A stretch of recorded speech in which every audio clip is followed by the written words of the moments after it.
আজ যে বইটা নিয়ে কথা বলবো, এই বইটা আমি কাউকে রেকমেন্ড করছি না, কারণ বইটা আমার ভালো লাগেনি। তারপরেও আপনারা যারা ভিডিও দেখবেন, আপনাদের যদি মনে হয় বইটা ভালো লেগেছে, তাহলে আপনারা কিনতে পারেন। কিন্তু আমি কাউকে কেনার জন্য বলছি না। তাহলে বইটা নিয়ে কেন আলাপ করতে আসলাম? এর পেছনে ছোট একটি ঘটনা রয়েছে।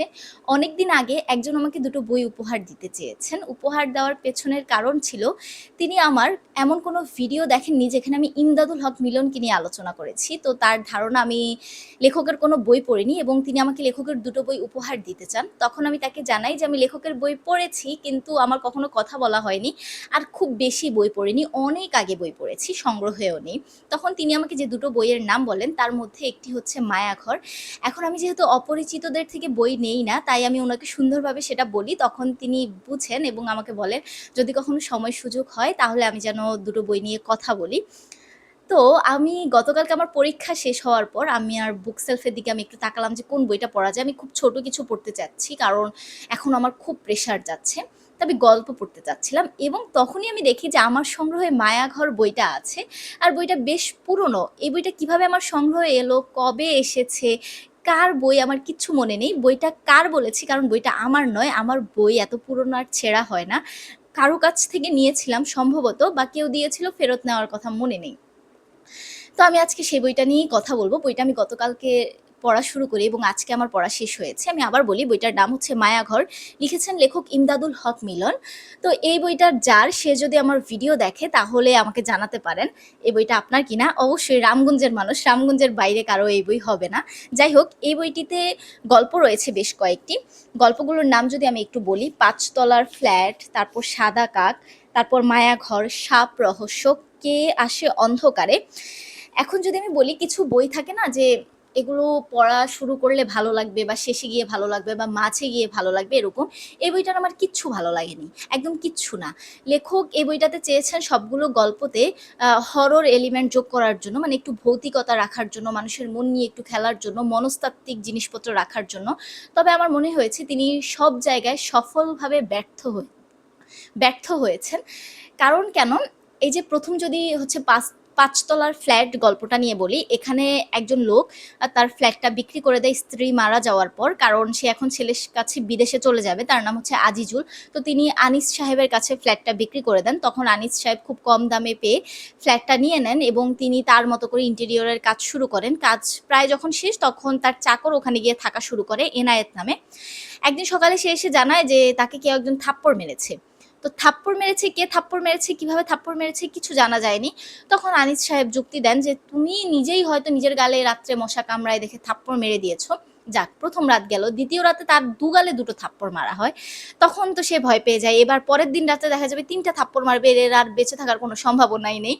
তখন সে এসে আনিস সাহেবকে ঘটনাটা জানায়। তখন আনিস সাহেব বলে যে আজকে রাত্রে আমি ফ্ল্যাটে থাকবো। তো আনিস সাহেব যান ফ্ল্যাটে এবং রাত্রেবেলা তিনি অদ্ভুতভাবে শব্দ শুনতে পান, বইয়ের নাড়াচাড়া শুনতে পান, তারপরে চেয়ারের শব্দ শুনতে পান। তারপর ঘুম থেকে উঠে তিনি যে জিনিসটা দেখেন সেটার জন্য তিনি প্রস্তুত ছিলেন না। তো এইটুকু পর্যায়ে এসে আমার কাছে খুব ইন্টারেস্টিং লাগে যে শেষটা বোধহয় লেখক এবার বেশ কিছু লজিক দিবেন।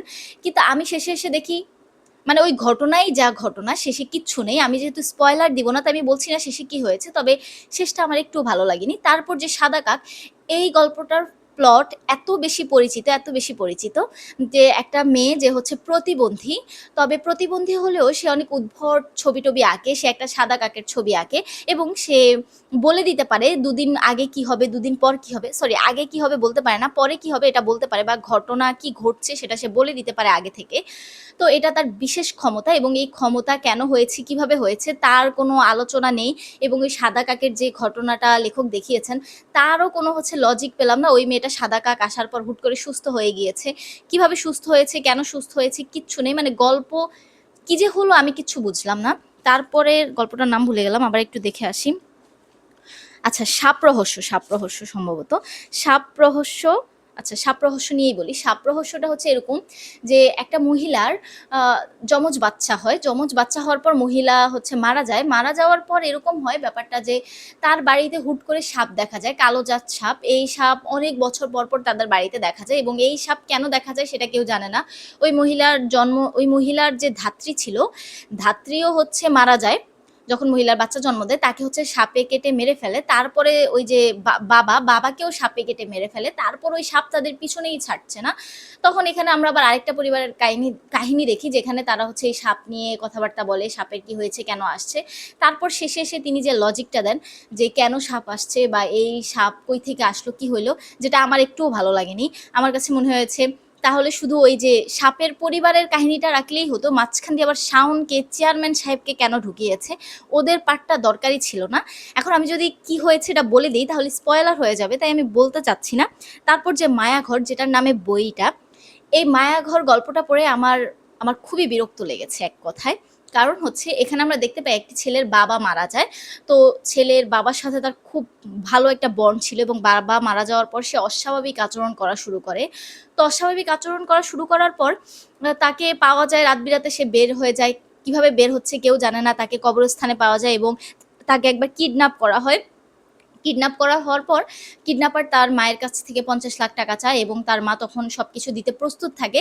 কিন্তু তারপর হুট করে ওই ছেলে আবার বাড়িতে ফিরে আসে। ফিরে আসলে তার মা জানে কিভাবে ফিরে এসেছো। তখন তার মা একজন ডাক্তারকে ডাকে যে আপনি একটু দেখেন যে এর কি হয়েছে। তো ডাক্তার তখন মায়া ঘরে যায়। মায়া ঘর হচ্ছে ওই ছেলে আর ওই বাবা মিলে একটা ঘর বানায় যেখানে তারা সময় কাটাতো, সেই মায়া ঘর। তখন সেখানে সে যায় এবং ছেলে ওই ডাক্তারকে নিজের বাবা মনে করে অনেক কথা বলে ফেলে। মানে কেমন যেন একটা ছেলে, সে তার বাবাকে চিনে জানে, কিন্তু না, সে আবার ডাক্তারকে বাবা মনে করে, আবার কি সব কথাবার্তা বলে। কথাবার্তা বলা শেষ হলে ডাক্তার চলে যায়। মানে ছেলে সুস্থ হয়েছে না হয়েছে বা ছেলের কি সমস্যা, সে কিভাবে কিডন্যাপ হওয়া থেকে ফিরে এসেছে, এখানে কি লজিক ছিল, কিচ্ছু নাই। মানে কেমন একটা জানি, একটুও ভালো লাগেনি গল্পটা। তারপর সাপ রহস্য নিয়ে তো বললাম, তারপর কে আসে অন্ধকারে, এটা নিয়ে আর না বলি, এটা আপনারা বই পড়লেই বুঝতে পারবেন কেমন। তো এই বইটার হয় না মানুষের কিছু তো ভালো লাগবে, এই বইটার আমার কিচ্ছু ভালো লাগেনি। লেখন শৈলীর যদি বলি, হ্যাঁ লেখকের লেখা সহজ সাবলীল, যদি ছোট বাচ্চারা পড়ে হয়তো এই বইটা ভালো লাগবে। মানে কিশোররা পড়ে যদি, আমার মনে হয় তখন হয়তো ভালো লাগবে। আমি বোধহয় বুঝতে পারিনি আমার কেন ভালো লাগছে না, মানে কিছু তো ভালো লাগার মতো হবে, আমার কিচ্ছু ভালো লাগেনি। হয়তো এই প্লটগুলো অনেক বেশি চেনা পরিচিত হয়ে গিয়েছে তাই ভালো লাগেনি, বা লেখক সাইকোলজিক্যাল জিনিসগুলো কিছু ব্যাখ্যা করেননি দেখে ভালো লাগেনি। এটা যদি আমি এমনিতে পড়ার মতো করে অবসরে সময় কাটানোর জন্য যদি হালকা পাতলা কিছু হিসেবে পড়তাম, তাহলে বোধহয় ভালো লাগতো। আমি একটু সবকিছু নিয়ে একটু উত্তর জানতে চেয়েছি, তাই বোধহয় আমার ভালো লাগেনি। আমি জানি না, আমি আমার ভালো না লাগার ব্যাপারটা আসলে কোনোভাবে কোনো কিছু দিয়ে ব্যাখ্যা করতে পারছি না। কিন্তু এই বইটা আমার একদমই ভালো লাগেনি। আর আমি এটা কাউকে হচ্ছে রেকমেন্ড করছি না। আমার মনে হয়েছে আমি যতটুকু সময় এই বইটা পড়েছি তার চেয়ে আমি অন্য বই নিয়ে পড়লে, অন্য বই নিয়ে বসলে পড়লে হয়তো ভালো হতো। তো যাই হোক, এই বইটা আমি কাউকে রেকমেন্ড করছি না। বইটা নাম তো বললামই, মায়াঘর। বইটা এসেছে অনন্যা প্রকাশনী থেকে এবং এই বইটি প্রথম প্রকাশ হয়েছে ২১শে বইমেলা ২০১৪। মানে আমার এই বইটা হচ্ছে প্রথম প্রকাশের বই, ২০১৪ সালের বই। আর এই বইটার মুদ্রিত মূল্য হচ্ছে ২৫০ টাকা। এই হচ্ছে বইয়ের কাহিনী, লেখক ইমদাদুল হক মিলনের। আপনারা যদি কেউ মায়াঘর পড়ে থাকেন তাহলে আমাকে জানাতে পারেন যে এই বইটা আপনাদের কেমন লেগেছে। আর যিনি আমাকে বলেছিলেন, আমি তার আইডি এখন আর আমি খুঁজে পাবো না, যেহেতু পেজে মেসেজ করেছেন, অনেক নিচে চলে গিয়েছে। যদি আমার ভিডিওটা দেখে থাকেন তাহলে আপনি জানাবেন যে আপনি কেন আমাকে এই বইটা পড়তে বলেছেন, এবং আমি তো এখন জানালাম আমার কেমন লেগেছে। তো এই বিষয়ে আপনার মতামত কি? যাই হোক, যারা পড়েছেন তারা আমাকে জানাবেন যে আমারই একা ভালো লাগেনি নাকি আপনাদেরও ভালো লাগেনি, বা কেউ পড়েছেন কিনা। তো আজকে এই পর্যন্তই। ভালো থাকুন, সুস্থ থাকুন। আর আমি এখন যাবো ভার্সিটিতে। আল্লাহ হাফেজ।